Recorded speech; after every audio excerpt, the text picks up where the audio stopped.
இறைவனின் சாந்தியும் சமாதானமும் நம் அனைவர்கள் மீதும் உண்டாகட்டுமாக. அன்பு நிறைந்த சகோதரர்களே, அல்லாஹ்வின் நல்லடியார்களே, வக்ஃபு திருத்த சட்டம் சம்பந்தமாக முதல்வரின் கவனத்திற்கு நமது செய்தி செல்ல வேண்டும் என்ற அடிப்படையில் இஸ்லாமிய ஜனநாயக கூட்டணி வக்ஃபு பாதுகாப்பு பாரம்பரியம் வரலாற்று ஆய்வு கமிட்டியின் சார்பாக தமிழக முதல்வருக்கு கடிதம் ஒன்றை அண்ணா அறிவாலயம் சென்று தலைமை நிலைய செயலாளர் அன்பிற்குரிய சகோதரர் பூச்சி முருகன் அவர்களிடம் கொடுத்திருக்கிறோம். அதாவது மாண்புமிகு தமிழக முதல்வர் அவர்கள் தலைமைச் செயலகம்,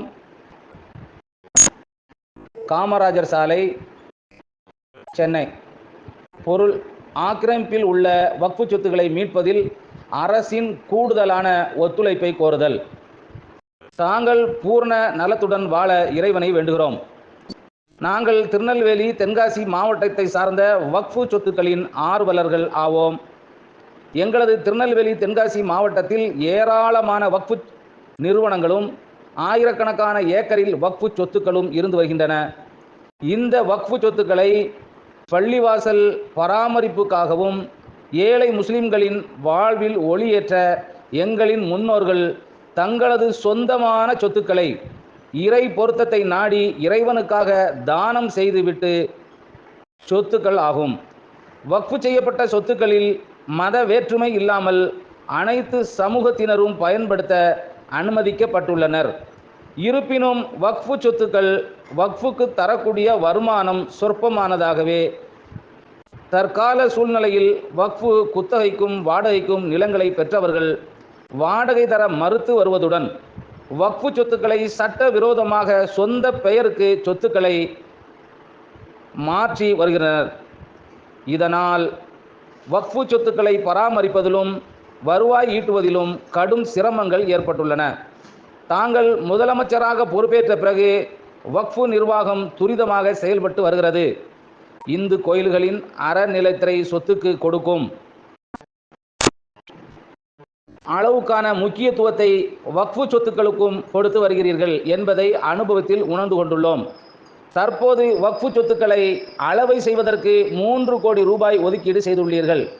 தமிழகம் முழுவதும் உள்ள வக்ஃபு சொத்துக்களை அளவை செய்யும் பணி செம்மையாக நடைபெற்று வந்தாலும் பரவலாக முத்தவல்லிகளும் வக்ஃபு அதிகாரிகளும் நில அளவையாளர்களுக்கு தடைகளையும் அச்சுறுத்தல்களையும் சந்தித்து வருகின்றனர்.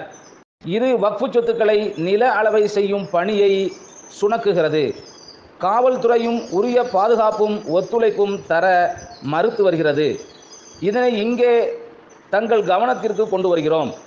வக்ஃபு சொத்துக்களை அளப்பதிலும் சொத்துக்களில் உள்ள ஆக்கிரமிப்புகளை மீட்டுவதிலும் உள்ள சிக்கல்களை முத்தவல்லிகள் மற்றும் அதிகாரிகளுக்கு பாதுகாப்பு வழங்க மாவட்ட காவல்துறைக்கு உரிய உத்தரவு வழங்க வேண்டும் என்று கேட்டுக்கொள்கிறோம்.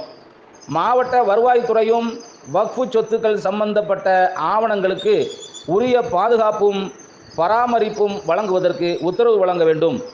பழைய பதிவேடுகளை ஆய்வு செய்து அடங்கல்கள் மற்றும் பட்டாக்களின் வக்ஃபின் பெயர்களுக்கு மாறுதல் செய்ய வேண்டும். வக்ஃபின் சொத்துக்களை பாதுகாத்து ஏழை எளிய முஸ்லிம்களுக்கு பலன் கிட்ட தங்களது திராவிட மாடல் அரசு உரிய நடவடிக்கை எடுக்க வேண்டும் என்று கேட்டுக்கொள்கிறோம். ஒன்றிய அரசு நிறைவேற்ற முயற்சிக்கும் வக்ஃபு சட்ட திருத்த மசோதாவுக்கு திமுக அரசின் நாடாளுமன்ற உறுப்பினர்கள் கடும் எதிர்ப்புகளை தெரியப்படுத்தி நம்பிக்கை அளித்தார்கள். அதேபோல் மசோதா வாக்கெடுப்புக்கு வந்தால் திமுக கூட்டணியின் மக்களவை மற்றும் மாநிலங்களவை உறுப்பினர்கள் எதிர்ப்பு தெரிவிப்பதுடன் எதிர்த்து வாக்களிக்க வேண்டும் என்றும் கேட்டுக்கொள்கிறோம். இப்படிக்கு இஸ்லாமிய ஜனநாயக கூட்டணி வக்ஃபு பாதுகாப்பு பாரம்பரியம் வரலாற்று ஆய்வு கமிட்டியின் தலைவர் மற்றும் உறுப்பினர்கள். அஸ்ஸலாமு அலைக்கும் வரஹ்மத்துல்லாஹி வபரகாத்துஹு. இந்த கடிதத்தை தலைமை செயலகத்தில் கொடுத்து வந்திருக்கிறோம். அந்த தலைமை நிலைய அதிகாரியான பூச்சி முருகன் அவர்கள் நான் முதல்வரின் கைக்கு இந்த கடிதத்தை கொண்டு செல்லுவேன் என்று சொல்லியிருக்கிறார்கள். இறைவனின் நாட்டத்தால் இச்சேவைகள் அனைத்தும் இறைவனின் திருப்பொருத்தத்தை நாடியே நாங்கள் செய்து வருகிறோம். இறைவன் நாட்டத்தால் வக்ஃபு சொத்தில் ஏற்படுகிற பிரச்சனை நீங்க வேண்டும். வக்ஃபு சொத்து என்பது நமது பாரம்பரியம், நமது பாதுகாப்பு, நமது முன்னோர்களின் வரலாறு என்பதை புரிந்து அனைத்து இஸ்லாமிய மக்களும் ஒன்று சேர்ந்து போராட வேண்டும், வக்ஃபு சொத்துக்களை பாதுகாக்க வேண்டும் என்று இஸ்லாமிய ஜனநாயக கூட்டணி கேட்டுக்கொள்கிறது. அனைத்திற்கும் அல்லாஹ் போதுமானவன். உங்கள் நண்பன் சுலைமான் சேட், இஸ்லாமிய ஜனநாயக கூட்டணியின் பொதுச் செயலாளர்.